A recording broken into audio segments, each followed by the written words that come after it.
आचार्य कुंददेव स्वामी महाराज जिनका जन्म प्रदीप कुमार जी बसंत पंचमी को हुआ, सरस्वती के दिन। आचार्य कुंददेव स्वामी महाराज का जन्म बसंत पंचमी को हुआ और ऐसी पंचमी की कि वो सीधे सीधे हमारे बीच में इतना सारा ज्ञान अर्जन करके हम सबको इतना बढ़िया निध्यास से सम्यक क्यों लगा। और ऐसे समय जन्म हुआ जब भगवान महावीर स्वामी चले गए, भद्र बाबू स्वामी महाराज चले गए, जितने सुखदेव थे सब चले गए। उस समय इनका जन्म हुआ जब लोग धर्म को समझना भूल चुके थे।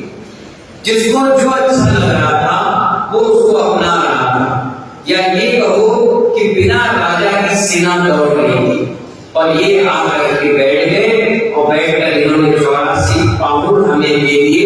ऐसा कौन सा विषय है जिस पर उन्होंने चर्चा नाम की। लेकिन बाबू मुनिराज की चर्या, श्रावक की चर्या, आत्मा की बात उन्होंने हर उपदेश दिया वो आत्मा का दिया। इतना प्यारा उपदेश दिया कि हर निर्गत के पास आज आचार्य कुंददेव स्वामी महाराज के ग्रंथ सामने रहते। आत्मिकता जो है उसी की चर्चा वो आज हमें बता रहे हैं कि भाई आत्मा की पहचान कैसे करें। एक अंतरात्मा, एक परमात्मा और एक बहिर आत्मा होती है। मैं कभी कभी सोचता हूँ, विचार करता हूँ कि हम तुरंत निर्णय क्यों नहीं ले पाते। मनोज जी, अगर मैं आपसे कहूं कि मनोज जी आपको ये काम करना है तो आप 10 सेकंड के लिए सोचते हो,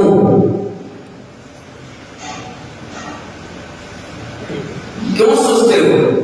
अब मैं आपको बताता हूं क्यों सोचते हो। एक होता है बाहर का गुरु और एक होता है अंदर का गुरु। बाहर का गुरु तुमसे कह रहा है, हे मनोज बागलीवाल, ये काम तुम्हें करना है। आप बाहर के गुरु को कब सुनोगे? पहले अंदर के गुरु से पूछोगे करूंगा कि नहीं करूंगा। अगर वो जवाब दे दे पीयूष भाई कि हाँ करो, तो अगर बाहर का गुरु मना भी करेगा और अंदर का गुरु कहेगा करो, तो आप करोगे। चाहे जिद से करोगे, चाहे राजी करोगे, चाहे कुराजी करोगे। ऐसे हम और आप हैं। जब अंदर का गुरु जागृत हो जाएगा फिर दुनिया की कोई ताकत तुम्हें रोकने वाली नहीं। वो अंदर गुरु है, वो यहाँ बैठा हुआ है, उसका विल पावर इतना स्ट्रॉन्ग है, जिस दिन वो जागृत हो गया फिर तुम्हें कोई रोकने वाला नहीं। सुकुमार मुनि का अंदर का गुरु जागृत था, पर्दा डाला और जैसे पर्दा हटा फिर उन्हें देखा नहीं, अपनी पत्नियों की साड़ी बांधी, कूद गए, जैसे झटने गए, झटका पड़ता गया, छिलते गए, खाते गए, पीते गए, लेकिन कुछ नहीं दिखा उनको। दिखा तो सिर्फ अंदर का गुरु। उसी चर्चा को आज कर रहे हैं। यहाँ कह रहे नारियल की जटाओं में तेल नहीं होता। कभी नारियल का तेल देखा कि नहीं देखा? इसमें तेल होता है अशोक जी, जटाओं में तेल नहीं होता, खोपरा में भी तेल नहीं होता। तेल होता है नारियल के अंदर। जब वो सूख जाता है उसके बाद ये भी तेल नहीं होता। तो आचार्य हम बता रहे हैं कि नारियल की जटाओं में तेल नहीं है, नारियल के कवच में भी तेल नहीं है। तेल तो नारियल के गोले के अंदर है। ऐसे ही श्रवण किसको कह रहे हैं? हमको। तो हम आपको कह रहे हैं, हम श्रवण करें, आप समझ जाना, हम श्रावक के लिए भी कह रहे हैं। तो कह रहे हैं आचरण, हे श्रवण, ऐसे ही धर्म तेरा पिछी का नहीं है, धर्म तेरा कमंडलू नहीं है। आप देखना पिछी मिल जाती है तो हर हफ्ते लोग इसको साफ करते रहते हैं। पंख ऐसे लगना चाहिए, सुंदर वाला दिखना चाहिए। अरे यार मजा नहीं आ रहा, कमंडल है तो बार बार उसको रगड़ रहे हैं, बार बार उसको सजा रहे हैं। कुछ तो चांदी की चेन लगा रहे, कुछ सोने का हैंडल लगा रहे, जबकि ये सब चीजें हमारा धर्म नहीं। स्पष्ट यहाँ पर आ गया। आचरण में धर्म तेरा ना पिछिका है, ना कमंडलू है, ना ये नंद भेष है। ये भी धर्म नहीं है। आचार्य कहते हैं ना कमंडल है, ना पिच्छी है, ना नग्न भेष है, धर्म तेरा बाहर की वो क्रिया भी नहीं है। जितनी भी क्रिया देख रहे हो हमारी, ये भी हमारा धर्म नहीं है। धर्म जो तेरा है वो तो सिर्फ गायब शुद्ध उपयोग है, सिर्फ गायब शुद्ध उपयोग है। इन पर्यायों के उपचारों को समझिए, ये सारे उपचार हैं, ये सारे उपचार हैं। ये उपचार भगवान नहीं बनाएंगे, भगवान बनाने में सहायक बनेंगे। भगवान तो हमारे निज परिणाम तुम्हें बनाएंगे। आचार्य कहते हैं मात्र गायब शुद्ध उपयोग है। इन पर्यायों के उपचार को समझो, इन पर्यायों को मत विलीन हो जाओ, क्योंकि पिच्छी में लगे रहे, कमंडल में लगे रहे, सांस को पकड़े रह गए, तो महानुभाव इसमें आप विलीन हो जाओगे, वास्तविक धर्म को नहीं समझोगे। इस ज्ञान सत्संग में विलीन मत कर देना इन सब चीजों को। आचार्य कहते हैं कुछ लोग फोटो को ही धर्म मान रहे, कुछ लोग उतारने में धर्म मान रहे हैं, कोई लगा के जाता है, कोई उतार के मजा लेता है। आचार्य कहते हैं दोनों बेचारे आगे उद्देश्य क्या हो गए, एक राग के कारण लगा रहा है और एक द्वेष के कारण उतार रहा है। कुछ रागी मंदिर की भगवान को भी नहीं देख रहे, उन्हें तो अपनी फोटो दिख रही, बस क्या दिख रही। यहाँ पर आचार्य कह रहे हैं कुछ रागी ऐसे हैं जिन्हें भगवान नहीं दिख रहे, भगवान की मूर्ति नहीं दिख रही, भगवान का भीतर स्वरूप नहीं दिख रहा। वो तो सिर्फ वो अपनी तस्वीर ढूंढ रहे हैं। कार्ड पूरा छपेगा, उसमें अपना नाम ढूंढेगा, कार्ड पूरा छपेगा, वो अपनी फोटो दीजिएगा। उसे कार्टून से मतलब नहीं, उसको गुरुओं से मतलब नहीं। आचार्य कहते हैं जब तब भी तुम कौन सी आत्मा कहलाओगे, बहिरात्मा, बाहर भटक रहे हो ना, इसके बहिरात्मा है। स्वयं की तस्वीर हटाने का राग और द्वेष है। अब भी आप कौन हो, बहिरात्मा, बाहर भटक रहे हो। यहाँ तक ये पिच्छी को कमंडल में ले लिया और कमंडल पिच्छी में राग लगा लिया। क्या लगा लिया? आचार्य भगवान ने बड़ा श्रद्धा 50 साधुओं का, मनोज जी गुरु होते हैं, 50 पिच्छी बनकर तैयार हुए। जी 50 ज्यादा साधु थे, 50 बनके तैयार हुई। अब आचार्य भगवान है, उनके लिए सुंदर बनाई जाएगी, कपड़े हैं, और भी लोगों की बनी।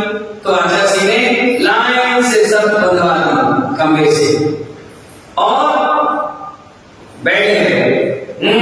खड़े हो जाओ, कौन सी चाहिए जाओ, देखो सोच देखो। तब तो क्या नहीं थे, वो जानते थे लालची हो गए समझ में आ जाएगा, तो भीतर आगे हो गए तो समझ में आ जाएगा। एक माना मुझे उठा लिया, ये चाहिए पिच्छी, बोले हाँ रख लो, चलो बैठ जाओ, नहीं मिलेगी, चलो बैठ गए। दूसरे आए, हाँ छाटो, कहाँ छाटना माना, नहीं छाट लो, देखो कौन सी अच्छी है, आप जो देखो, इधर बैठ जाओ, तुम आ जाओ, छाटो, हमारा भी नंबर आ गया, हमसे पहले छाट लो।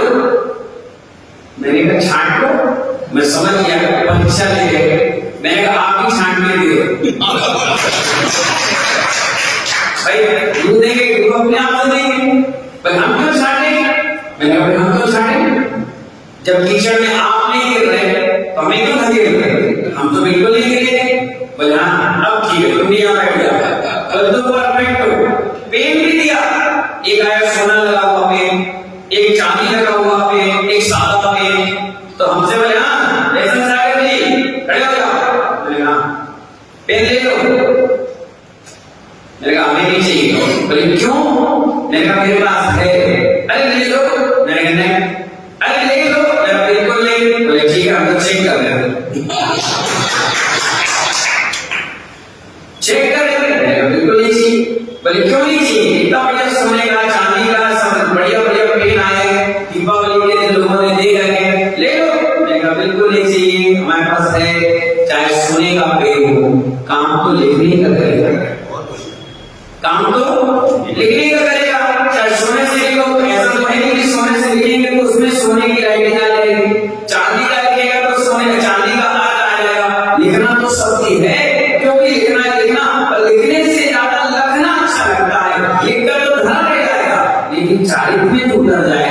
वो मोक्ष मार्ग।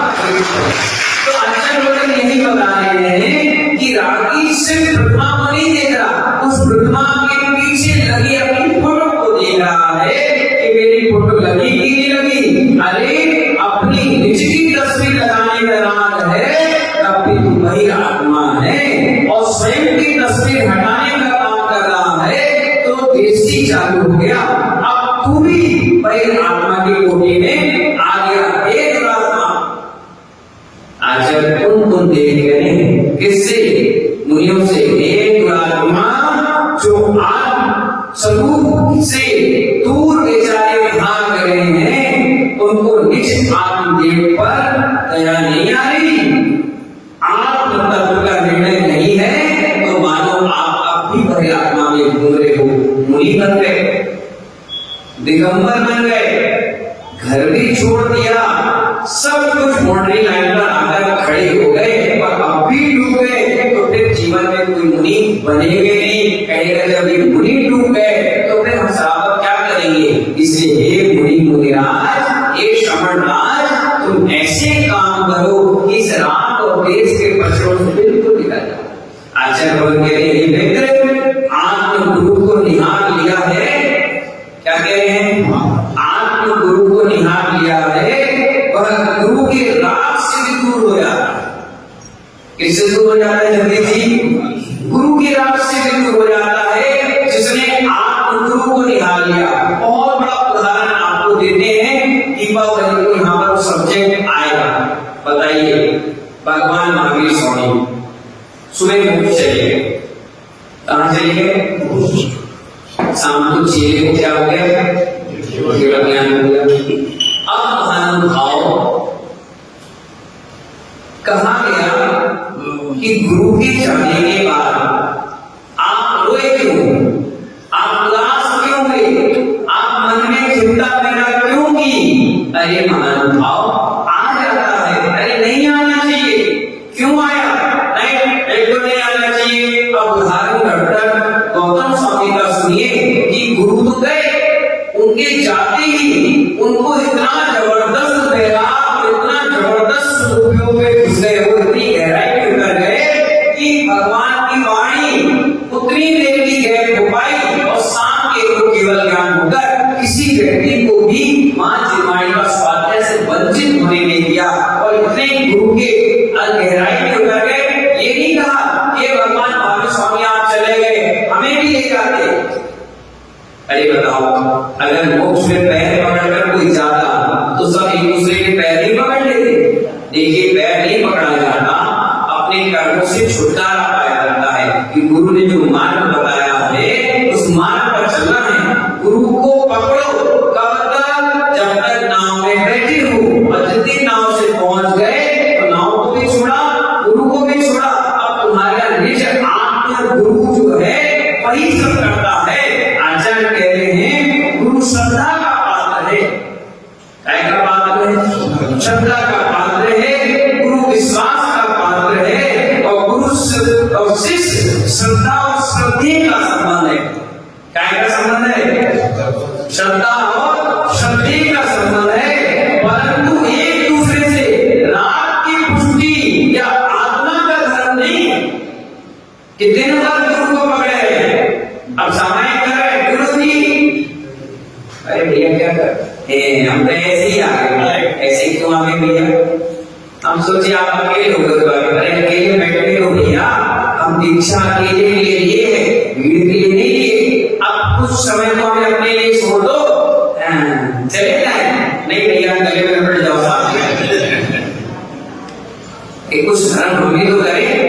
हम अगर आपको कुछ सिखा रहे हैं, बता रहे हैं, तो ये मत सोचो मैं पुस्तक से पढ़ रहा हूं। ये वो दूध है, पहले दूध गाय के थन से निकला, फिर निकलने के बाद इकट्ठा हुआ, इकट्ठा होने के बाद गर्म हुआ, गर्म होने के बाद मलाई तैयार निकली, बाद में दही जमा, दही के बाद मक्खन निकला, मक्खन के बाद गर्म हुआ, और गर्म होने के बाद वो प्योर घी मैं तुम्हें दे रहा हूं। इतनी प्रक्रिया अगर भीड़ में रहूंगा तो कभी कर ही नहीं पाऊंगा। क्या नहीं कर पाऊंगा? ये 3 टाइम की सामायिक, 4 टाइम का स्वाध्याय,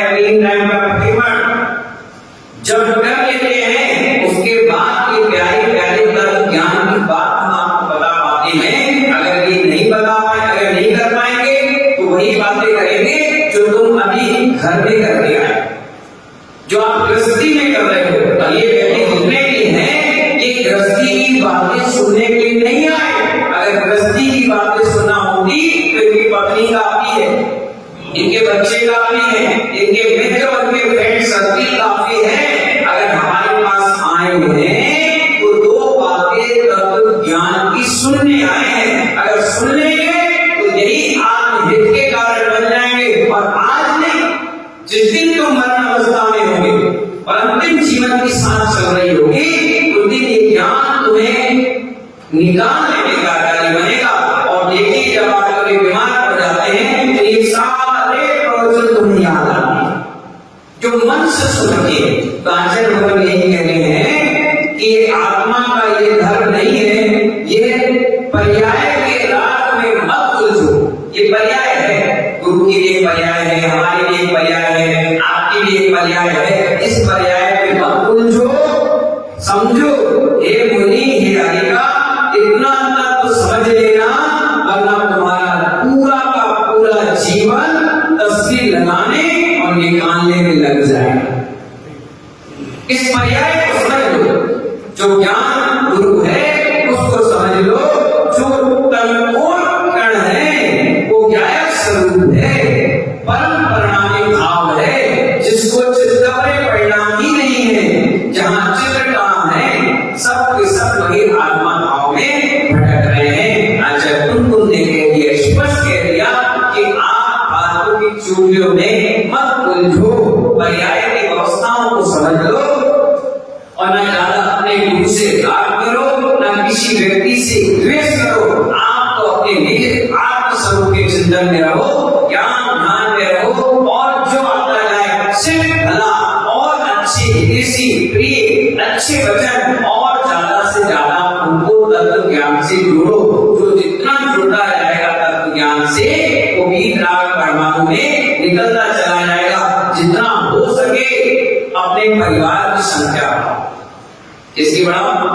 तत्व ज्ञानी बढ़ाओ। कम से कम इस स्वाध्याय की पुस्तकें जो रखी हैं, ये खराब होकर के कहीं गलती में न मिल जाए, इसलिए इनको स्वाध्याय प्रेमी बनाओ, ज्ञान अर्जन कराओ। और जितना ये ज्ञान अर्जन करेंगे उतने सुलझे हुए इंसान कहलाएंगे, उतने मेच्योर कहलाएंगे, उतने तत्व ज्ञानी होकर के कसाई भाव खत्म हो जाएगा, विभाव परिणाम समाप्त हो जाएगा। देखना, जो स्वाध्याय करते हैं उनके बीच कोई बात हो जाए, छोड़ो छोड़ो रहने का मतलब उन्हें कहीं ना कहीं ज्ञान अर्जन किया। कई विवाद हुआ तो घर चले जाते हैं, अरे तुम तो सुनो, अरे पैसा देखो, हमें विवाद नहीं। मतलब उन्होंने स्वाध्याय किया है, उनको मालूम है कि एक बार विवाद किया तो ना जाने कब तक चलेगा, और कब बन गया तो विधान बन गया तो ना जाने नारायण बनकर कटाना पड़ेगा। इसलिए महानुभाव जो तत्व ज्ञानी होते हैं, तत्व निर्णय वाले होते हैं, अध्यात्म योगी होते हैं, वो सब चीजों से दूर हो जाते हैं। और इसी का नाम भगवान महावीर का मोक्ष कल्याण सामने आ रहा है। पावापुर की सुंदर रचना, जहाँ सुबह भगवान महावीर स्वामी को मोक्ष होगा तो शाम के उनके शिष्य गौतम स्वामी को केवल ज्ञान हो जाएगा। और इसीलिए दोनों टाइम हमारे यहाँ दीप उत्सव मनाया जाता है। सुबह लाडू चढ़ाकर खुशियां मनाते हैं और शाम में दीप की आवली जलाकर 16 दीपक और एक चौमुखी दीपक केवल ज्ञान का प्रतीक में जलाकर खुशियां मनाते हैं। और इस बार घर के जो दीपक जलेंगे वो मंदिर की आरती के बाद जलेंगे। क्यों जलेंगे? अपन लोग क्या करते हैं, दीपक लाते हैं और मंदिर में जलाकर छोड़ जाते हैं, और घर में जाकर मोमबत्ती और माचिस से दीपक जलाते हैं। जबकि आचार्य भगवान ये कह रहे हैं, पहले शाम के आकर मंदिर में आरती करो, बढ़िया प्रेम से खूब झूम के भक्ति आराधना के साथ लाओ दो दीपक से आरती करो। एक दीपक जलता हुआ मंदिर छोड़ जाओ और यहाँ का जलता हुआ दीपक अपना खुद का घर लेकर के जाओ। हो सकता है रास्ते में बुझ जाए, कोशिश करो ना बुझे। अगर बुझ गया तो डरने की और उसकी बात नहीं है। घर की देहरी पे जाके खड़े हो, फिर उसको जला दो और घर के 16 दीपक को मंदिर की आरती का दीपक से जलाओ। फिर देखो आपकी दीपावली क्या शानदार हो। इसीलिए कई लोग क्या करते हैं, मंदिर आएंगे और जलाकर दीपक चले जाएंगे। कुछ और अच्छे ज्ञानी है, पंडित है, वो मंदिर में दीपक लेके चले जाएंगे। नहीं मालूम भाव, मंदिर में तो उजाला है, हमारे हृदय में अंधकार है। इसलिए मंदिर में जलाकर जाएं तो चलता हुआ घर पर दीपक ले जाएं। और महात्मा जी है जिनके आसपास में घर है, जो पैदल चले जाएंगे, कोई बात नहीं। जिनके दूर है बचा कर ले जाए, घर के सामने जला ले और जला ले। हमारा पटाखा फोड़ने का धर्म नहीं है, हमारे नए कपड़े पहनने का धर्म नहीं है, मिठाई खाने का, बाल काले दाढ़ी बनाने का धर्म नहीं है। हमारा तो आत्मिक धर्म है, भगवान का। मृत्यु को भी है, मृत्यु आपकी भी है, पर मृत्यु को महोत्सव बनाया, उन्होंने सारे राग द्वेष परिणाम छोड़ दिए। इसीलिए हम उनको पूजनी पकड़कर उनका गुणानुवाद हर वर्ष दीपावली को करते हैं। इस वर्ष भी जहां से मोक्ष है वो तालाब था। क्या था? तालाब था। मोक्ष गए तो जाने के बाद लोगों ने इतनी मिट्टी वहां की निकाली, मस्तक से लगाई, वहां गड्ढा बन गया। इसलिए चारों तरफ जल और बीच में भगवान महावीर के चरण आए। इसीलिए महानुभाव वो पावन नगरी कमलों की नगरी है, चारों तरफ कमल ही कमल है। मैंने अपने जीवन में एक ही बार वहां दर्शन करे, जब पेट छठ में गए थे, उसके बाद जाने का अवसर नहीं मिला। हम सभी लोग यही सोचेंगे कि वो अवसर फिर से मिल गया। साक्षात महावीर स्वामी तो हमारे बीच में है नहीं, उनके चरण है, प्रतिमा के रूप में है, उन्हीं को हेतु मानकर हम सभी लोग बड़े भाव के साथ लाडू चढ़ाएंगे 1 तारीख को, और पूजा भी करेंगे, अभिषेक शांति धारा भी करेंगे, साधुओं का आशीर्वाद भी लेंगे, और उसी मंडप पर 2 तारीख को तिथि का परिवर्तन और जगह परिवर्तन, तुरंत यहाँ से बिहार अपने गंतव्य की ओर हो जाएगा। सब लोग तैयार रहिएगा, एक व्यक्ति ना छूटे, क्योंकि अपने यहाँ के मूल नायक भगवान महावीर स्वामी कौन है? हाँ, और भैया मूल नायक तो मूल नायक है। जब हम इनका उत्सव मनाएंगे तो हमारे घर में भी तो महोत्सव होगा, और इस बार तो 2550 है, ऐतिहासिक होना चाहिए और शानदार सेलिब्रेशन यहाँ पर अपन को करना है। सुबह लाडू चढ़ाकर और शाम की महाअर्चना आरती करके, तो और साथ में साधुओं का सानिध्य मिल गया, तो सोने पे सुहागा हो गया। संपूर्ण आगरा में आपकी जिम्मेदारी है, आज से सारे मंडलों को, सारे कमेटी के मेंबरों को, बड़ी बड़ी संस्थाओं को फोन कर देना और कहना भैया 8 बजे तक आप अपने मंदिर का लाडू चढ़ाकर इस पावापुर की गिरती रचना पर एक बार भोग लगाने जरूर आना। जो पुण्य ओरिजिनल पावापुर का है, वही पुण्य यहाँ की धरती पर आपको जरूर मिलेगा। तो ऐसे भाव से आप सभी लोग लाडू की व्यवस्था बनाकर चलिए, खूब अच्छा आपको भी और हमको भी आनंद आएगा। अंतिम प्रोग्राम इस वर्षा योग का आप सभी लोग करेंगे, बहुत शानदार तरीके से करिए। मेरा सभी को मंगल आशीर्वाद है। जय बोले परमेश्वरी भगवान की।